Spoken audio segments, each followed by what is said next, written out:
ফার্মেসির কর্তৃপক্ষ মেন পরিচালক জাতীয় অধ্যাপক ডক্টর এ কে আজাদ খান কর্তৃক ঔষধ কোম্পানির প্রায় 10 কোটি টাকা আত্মসাৎ অভিযোগে এক মানববন্ধন অনুষ্ঠিত হয়েছে। রবিবার সকালে রাজধানীর জাতীয় প্রেস ক্লাবের সামনে ফার্মা ম্যানেজার্স ফোরাম বারডেম আয়োজনে এই মানববন্ধন অনুষ্ঠিত হয়। অভিযোগে বলা হয়, স্বাস্থ্য সংস্কার কমিশনের চেয়ারম্যান জাতীয় অধ্যাপক doctor A K Azad Khan credit পলিসিতে ব্যবসা করে আসছিলেন বিভিন্ন ঔষধ কোম্পানির সাথে। প্রায় 50টি ঔষধ কোম্পানির আনুমানিক 10 কোটি টাকা ক্রেডিট বকেয়া পড়ে যায়। আমাদের দাবি একটাই, আমাদের পাওনা টাকা বুঝিয়ে দিতে হবে।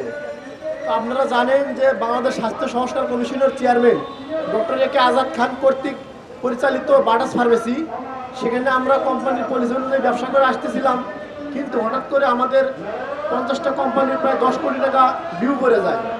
আমার বিভিন্ন সময় তাদের সাথে যোগাযোগ করলে তারা আমাদেরকে বিভিন্ন সময় দেয় এবং তাল বাহানা করে ভুয়া চেক দিয়ে আমাদেরকে প্রতারিত করে।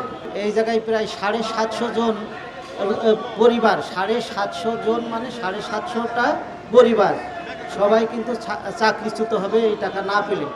এটা অধিকার এবং এই টাকার ওষুধ তারা যে নিয়েছে এর প্রমাণ এবং সমস্ত ইনভয়েস ডকুমেন্ট আকারে আছে, তাদের অডিট রিপোর্টেও আছে যে আমরা এই টাকা পাই। বারবার পাওনা টাকা পরিশোধের জন্য বলা হলেও এখনো কোনো টাকা পরিশোধ করা হয়নি। ডক্টর এ কে আজাদ খান মালিকানাধীন বারডেমের বাডাস ফার্মেসির কর্তৃপক্ষ ও পরিচালক ফারুক আজম খান কোনো প্রকার নোটিশ ছাড়া ফার্মেসি বন্ধ করে দেয়। স্মারকলিপির মাধ্যমে আমরা ডক্টর এ কে আজাদ খানকে আমরা বহুবার বলেছি, কিন্তু তারা আমাদের কোনো কথারই কর্ণপাত করে না। বাপ দেখায় ছেলেকে, ছেলে দেখায় বাপকে, এইভাবেই মানে তারা দিন পার করতেই আছে। কিন্তু আমরা কি করব?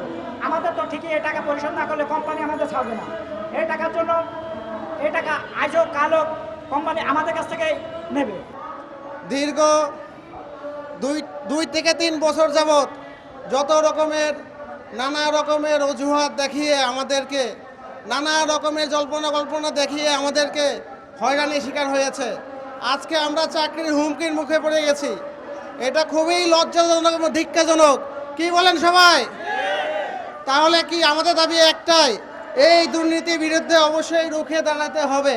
মানববন্ধনে অংশগ্রহণকারী ঔষধ কোম্পানির প্রতিনিধিগণ বলেন, এই টাকা পরিশোধ না করায় তারা চাকরি হারানোর হুমকিতে রয়েছে। এই সমস্যাটা 2023 সাল থেকে শুরু হয়েছে এবং প্রায় 2 বছর উপরে আমরা এই সমস্যাটায় ভুগতেছি। আমরা এখনো পাওনা টাকাটা পাচ্ছি না, কোনোভাবে আমরা পাওনা টাকাটা পাচ্ছি না আর কি। তাদের সাথে যোগাযোগ করেও আমাদের কোনো কোনো সমস্যার সমাধান হচ্ছে না। এই টাকা যদি আমরা আমি আলাদা করে দিতে না পারি কোম্পানিকে, এটা আমাদের কাঁধে চাপিয়ে দেয়। ইভেন এমন ঘটনা ঘটছে যে অনেকের স্যালারি থেকে এই টাকা কেটে নেওয়া হচ্ছে লং টাইম ওভারডিউ হয়ে যাওয়ার কারণে। অনেকের বেতন দেওয়া হচ্ছে না এবং অনেকের স্যালারি থেকে কেটে নেওয়া হচ্ছে একটা শিডিউল ভিত্তিতে। তার মানে কি এই টাকা আটকে গেছে, এটা আমাদেরকে নিজের পকেট থেকে বুঝিয়ে দিতে হবে। সমস্ত ঔষধ কোম্পানির বকেয়া প্রায় 10 কোটি টাকা আগামী 7 কর্মদিবসের মধ্যে পরিশোধ করার দাবি জানান তারা।